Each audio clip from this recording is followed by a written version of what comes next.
você falando tanto tempo com casais, eu nunca fiz terapia de casal. Já fiz terapia sozinho. Sim. Qual a diferença de uma terapia sozinho e uma terapia de casal? Na verdade, eu faço muito pouco com o casal junto. Muito pouco. É, muito pouco. É a exceção, assim. Pouquíssimas vezes. Geralmente quando já tá bem caminhado. Mas a gente vê em filme, já viu um filme? É, então. Sempre é aquele Põe os dois bonitinhos. Põe os dois, aquela discussão. Fala não pra funciona. Ele, fala pra ele, não sei o quê. Sabe aquela coisa que sua mãe fazia? Fala pro seu pai que o jantar aqui já tá pronto há muito tempo. Fala pra sua mãe que eu estou trabalhando ainda, né? Exato. Eu falei, por que vocês não se falam, né? E como eu achei que era sempre assim. Era o cara no meio, ou então ele num canto, os dois juntinhos aqui, ficava aquele climão, assim. É porque fica muito ruim você falar mal do outro na frente dele, entendeu? Aí você tem que separar. É mesmo, tem que fazer separado. Mas em algum momento faz junto. Faz. Geralmente quando tá muito andado, já deu uma amadurecida, já deu uma alinhada, aí você faz junto. Então vamos por partes. Quando que um casal normalmente te procura? É quando tem problema, ou não necessariamente? A maioria dos casais que me procuram já tem um dos dois fora de casa. A maior parte dos casamentos. Já quando um separou? A maioria dos meus pacientes hoje quando já estão separados, ou separação de corpos, ou até divorciado. Eu tenho casal com... O casal mais longo que eu tive até hoje tinham 15 anos de divórcio. Que foram restaurados, reconciliados. Depois de 15 anos. Mas se os... Aí, isso eu não entendo. Se eles estão separados, na teoria eles já decidiram. Por que eles estão fazendo terapia? Então, na verdade, é porque a pessoa, ela procura pelo seguinte, tem 15 anos que eu tô divorciada ou divorciado, a minha vida não engrenou, a coisa parece que não faz sentido, eu sinto que eu ainda tenho um relacionamento com essa pessoa, mas ele seguiu a vida, eu segui a minha, mas parece que a coisa não encaixa. Você acha que é possível? Bom, vamos sentar e vamos conversar. Mas os dois pensam assim? Não, Em regra, a maior parte das vezes só um pensa. Aí você vai atrás do outro? Tem tudo a ver com o processo de restabelecer uma conexão. Trago a pessoa amada em 3 dias. É quase isso. É mesmo? Então, uma das pessoas... Normalmente é mais mulher, homem ou tanto faz? A mulher. A maior parte das vezes mulher. Que é guerreira. Mais ou menos. Antigamente tinha muito, assim, era muito discrepante quando eu comecei a fazer. Porque na música sertaneja a gente vê só os homens, né, chorando. Exato. Hoje vai lá, dá uns 60, 40 talvez, 60% de mulher. Mas tem muito homem batalhando pra tentar restabelecer o casamento. E às vezes a mulher já tá fora de casa, às vezes já tá com outra pessoa e o cara vai atrás e tenta restaurar e traz de volta. Tem muita gente que procura quando a vaca já foi embora pro brejo. Sim. Mas tem muita gente que procura também quando o negócio já não tá lá essas coisas. Não tem comunicação, não tem sexo, não tem mais nada, o negócio já tá ruim, aí procura também. E às vezes já ouvi casal que... Cara, eles não têm problema nenhum, só que viraram amigo, assim, tipo... O problema não é briga, o problema não é... Eles só viraram amigos. É tipo o caso Alacacá, né, assim... que a mulher qual falou... que é o problema? Não sei, eu tava insatisfeita. Mas do nada. Mas ele traiu? Não. Ele te maltrata? Não. Ele é perfeito. E por que você quer? Tá bom demais, né? É real. Cara, que estranho isso. É perda do sentido do que de fato significa o matrimônio. Esquecer por que começou. É esquecer por que começou. É esquecer. Às vezes, nem só isso, esquecer porque começou. Às vezes é porque começou sem entender pra que servia também. Como assim? Na maior parte das vezes... tem um negócio... Às vezes é aquela ideia do casamento e não sabe o que é direito. Isso. Quer casar porque é uma convenção social. Ou quer sair de casa, ou quer sair na casa do pai. É isso. Todo mundo casa, então eu vou seguir esse caminho também. O detalhe é que não faz ideia do porquê que casou. Não tem ideia por que é que tá juntando com outra pessoa. Não entende pra que serve de fato o casamento. E aí você embarca numa coisa que se você não sabe pra que serve, obviamente você vai falhar no caminho, né? Se você não sabe pra onde você tá indo, qualquer caminho é caminho certo, né? Exatamente. E aí a chance de dar errado é muito grande. A maior parte das pessoas se casam sem ter a menor noção do que tá fazendo. A menor noção. E aí, o problema que vem em decorrência disso é que, por não saber o que tá fazendo, começam a aparecer os probleminhas. Costumo dizer que casamento ele não dá errado do dia pra noite. Claro que não. Não existe síndrome de Gustavo Lima, né? Que acorda amanhã às 3 horas da manhã e fala, acabou, eu não te amo mais. Essa porra não existe.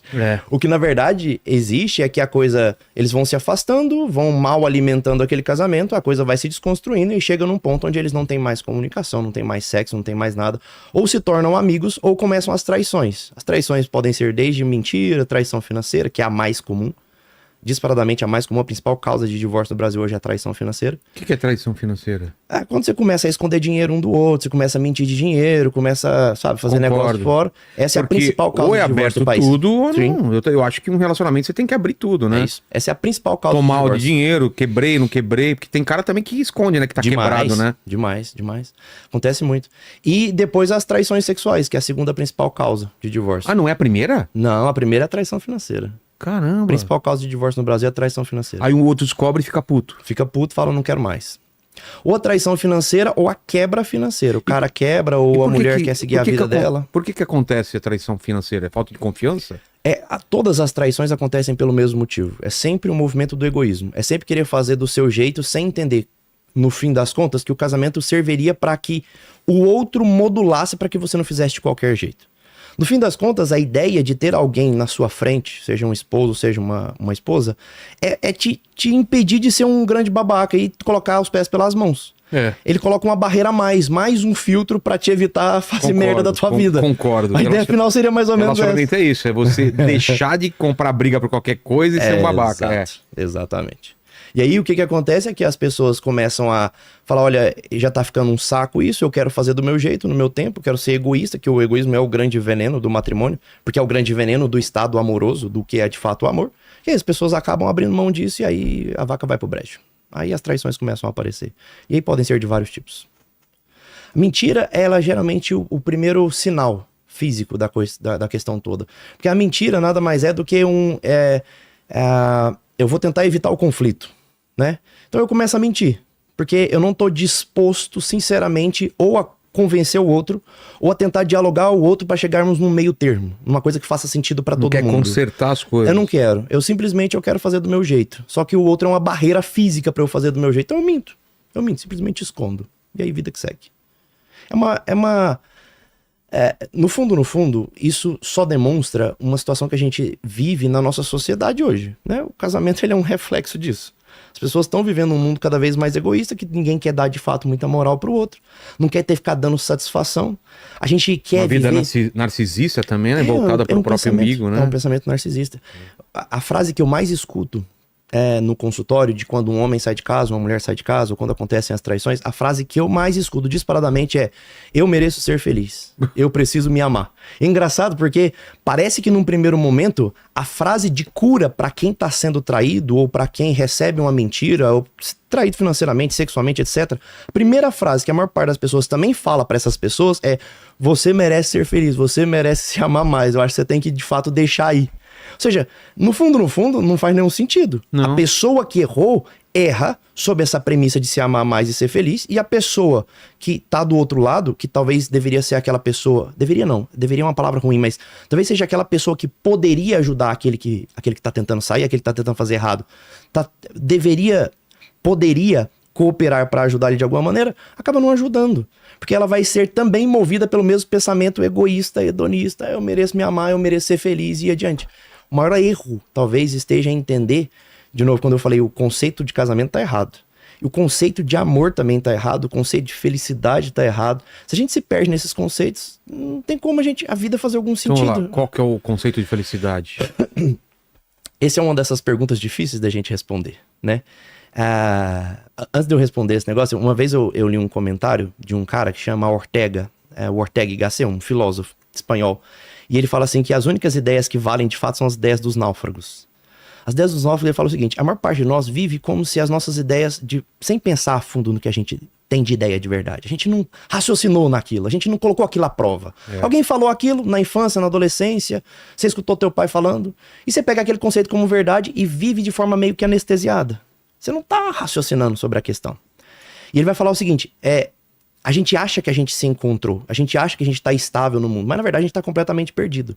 E o primeiro passo para se dar conta do nosso crescimento é se dar conta de que a gente de fato tá perdido. E aí ele completa, ele fala assim: então, na verdade, os únicos pensamentos que valem alguma coisa são as ideias dos náufragos, que são aqueles que têm total noção que eles estão perdidos, que eles não fazem a menor ideia do que eles estão fazendo e que eles precisam se encontrar.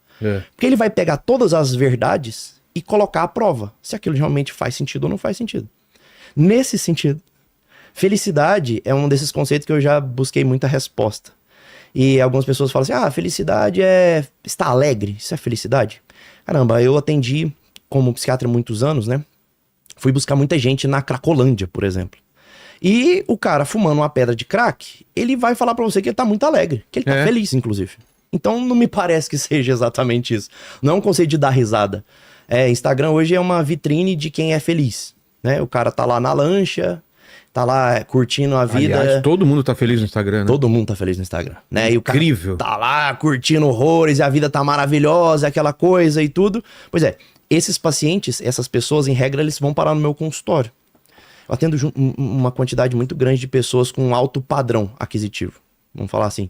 Então, as pessoas chegam no meu consultório, às vezes um bilionário. Chega no meu consultório, a vida dele no Instagram é uma maravilha.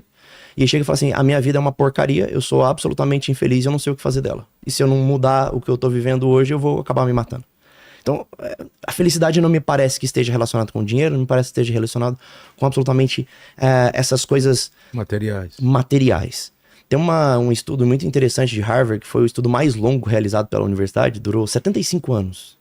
75 anos porque o paciente mais novo ingressou com 20 anos no estudo e ele morreu aos 95. Então ele foi o último paciente do estudo. Então o estudo caminhou durante 75 anos.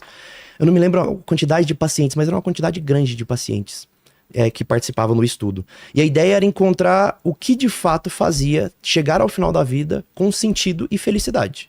Então eles investigaram tudo, pegaram gente de vários padrões aquisitivos diferentes, vários níveis de cultura diferentes, religiões diferentes, pegaram várias coisas. Dentre os muitos fatores, o principal fator para chegar ao fim da vida com sentido e felicidade era com quem as pessoas se relacionavam. Era se ela chegava ao fim da vida com um casamento bem realizado, com uma família bem construída. Esse foi disparadamente o fator determinante para chegar ao final.